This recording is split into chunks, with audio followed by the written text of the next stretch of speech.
It's Saya, and welcome to Between the Cups. On today's episode, we have a very special guest coming all the way from Germany. This is Theon.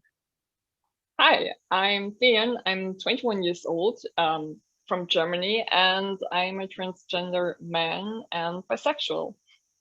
Nice to be here. Thank you. You're welcome. I'm super glad to have you. And so, with that nice little introduction, I think we can hop right into our first topic. And so, Theon, what is pride and what does it mean to you?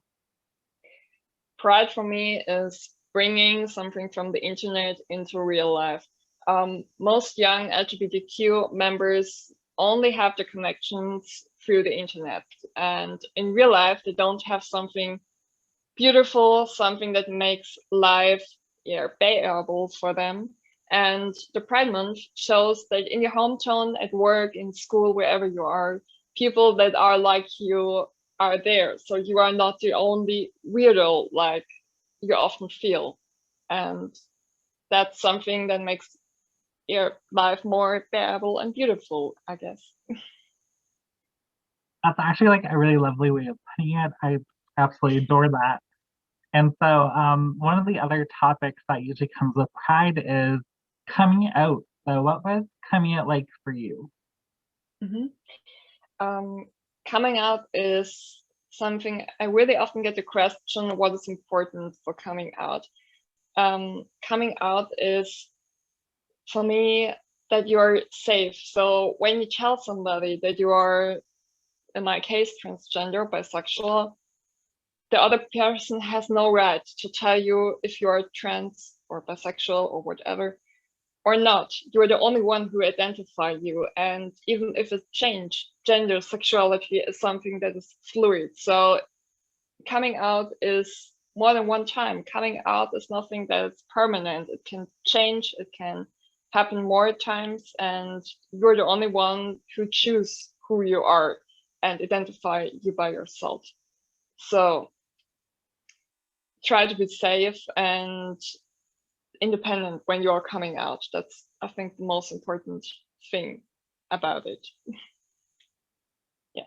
Okay, and so for yourself, was coming out difficult in any way, or how was your coming out situation? My coming out situation was difficult because I only accepted that I'm transgender at a convention, to be honest.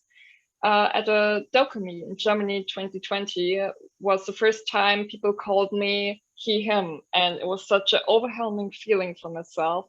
And 1 week afterwards, I told my best friend about it, that I feel transgender, but I'm not sure at that time. And some months passed, and yeah, afterwards I told at New Year's evening my mother, my father that I'm a trans man. I told some friends that I'm trans, came out on social media, and the reaction was always good. Most people told me they already thought that I'm trans, but waited for me to tell or come out of my closet. But it was really good reaction. Also at my work, all my clients reacted surprised but good. Um, the more difficult situation was coming out as bisexual because my mother always forgot it. I had to tell her 5 times that I am bisexual. My father always told me as a child, a little bi never hurts. So it was always good. I guess I had a really, really good way to come out. So I told everyone months ago about the theme, so they get used to it and aren't scared of the theme. So it's more something you can talk about, and it's not a no theme you aren't able to speak. Yeah. Okay, so then I love that. That's a great what do you call it? That's a great way of expressing it or saying it. And so we're gonna go back to Pride for a little bit because you mentioned social media coming to real life from Pride. And so I was wondering, what are your thoughts about social media and its representation on Pride? My experience was really good because I had a really supportive community that's also really educated about this theme. So my coming out in social media was really good. I had a lot of support of the others, of my follower, and also my family and friends who follow me in social media reacted completely fine because they already thought about it. But social media can also have other side when young adults or teenagers, like especially young women, getting contact with, let's say, some kind or some type of men who sexualize them, who harass them, and then they get scared of their own gender, about their own sexuality, they get traumatized by it. And that's something where social media has a really bad impact for yourself.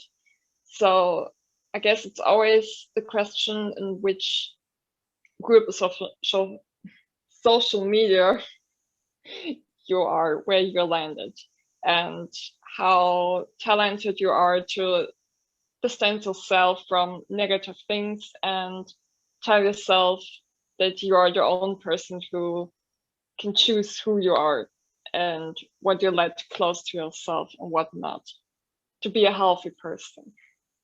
Yeah.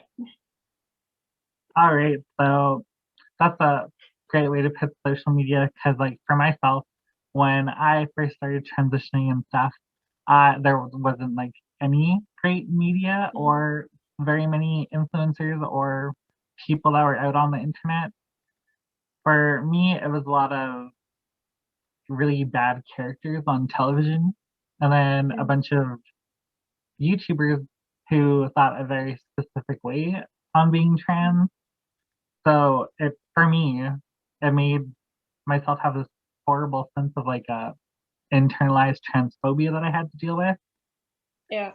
And did you have to go through anything similar, or was it? Yes, definitely. These stereotypes of transgender are really strong, and it's not only the stereotypes, it's also toxic masculinity. So at one part, it's the stereotype of our own community that we create. If it's transgender, non-binary, gender fluid, we always have this stereotype in social media who say, okay, you have to be like this or you aren't transgender.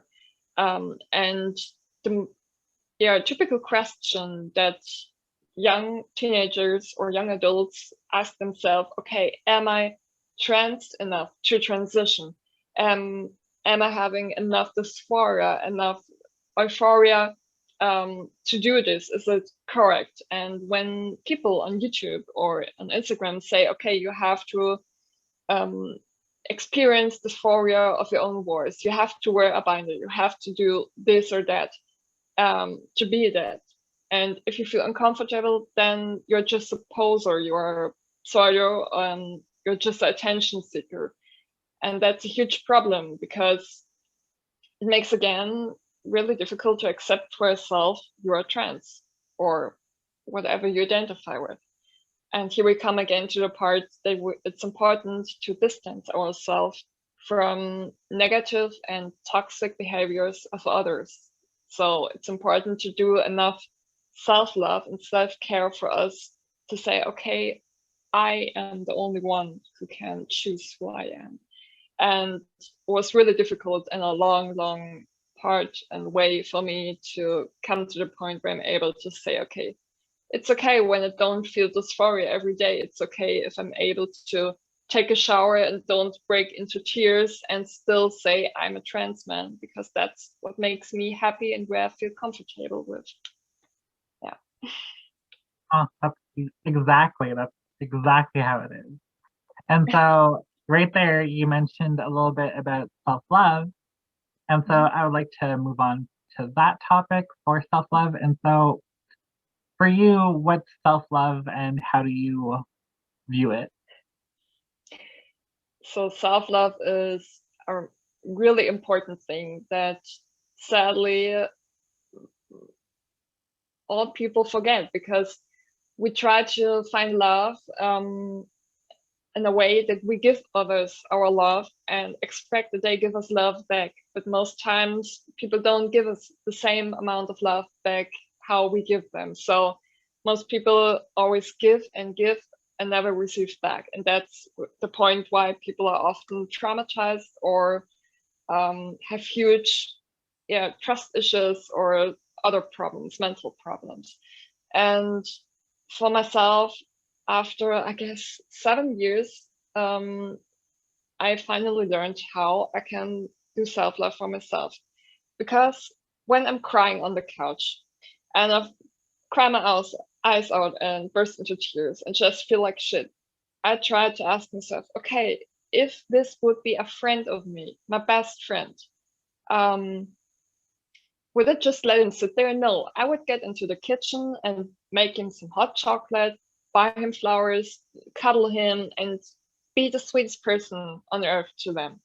And then I say to myself, okay, I deserve to be loved. I deserve to be someone who gets a hot chocolate, who gets something they like. And then I try to push myself, get up, crying into the kitchen and get something nice to eat, get some hot chocolate and drink it. And then I cry more, but not in a bad way, because then you realize, hey, this is nice. This is really comforting me and I deserve this. And I'm no longer waiting for any other person to bring this to me because I deserve it. And that makes me to the most independent person when I can be happy with myself. And that makes me also able to do a happy and healthy relationship, because a relationship can only work if both people are individuals who can be happily on their own, but want to bring their life together. And that's something that we have to learn, and everyone has to focus in life. And that's a really lovely way to put it, because I find, especially for myself, because I label myself as a supportive person, or I like to put things in my video game Dungeons and Dragons terms, so I like to refer to myself as the healer. And for a lot of times, I know myself, I still struggle with loving myself the same way that I love those around me. And so I find a lot of the time you forget to love yourself in that way. And so I really get what you say, it like resonates with me well. And so I would like to know, what kind of is your story with self-love, and how did you, or how are you dealing with it, or have, gotten to where you are with it? Yes. So I guess the first problem is that you always try to be a therapist for the people you love. So you try to heal your partner, your friends, but you always forget yourself. And I just realized that I need to do some self-love for myself when I noticed, okay, I lose friends because I only try to help others, because I lost myself. I broke up with my partner and I just found out, okay, I don't know who I am. I don't know what's my identity. I only identified over my friends when I was able to heal them. And there was the point where I thought, okay, no, I'm no longer waiting for others to bring me identity. So no, I'm no longer waiting for someone to give me identity. I want to do this by myself, and I'm not able to fix something I have no control over.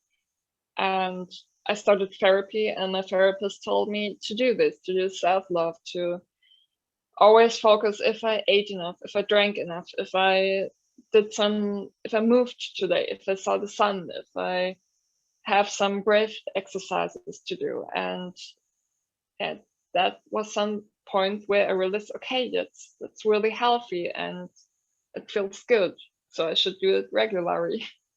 And I just noticed some weeks later, I also noticed a change in my in the kind of friends I had, because the bondings got stronger, because I got more healthier and I wasn't this little burden to them anymore. And I was the strong person that asked for help. And if you're healthy, then your other social connection will be healthy too, and stronger and more fixed. Yeah. Okay, that's a nice way to put it too. That's like, because like again, I still struggle with self-love a lot personally, and it's nice to hear how other people have dealt with it, if that makes sense. And so I think that's a great place to end.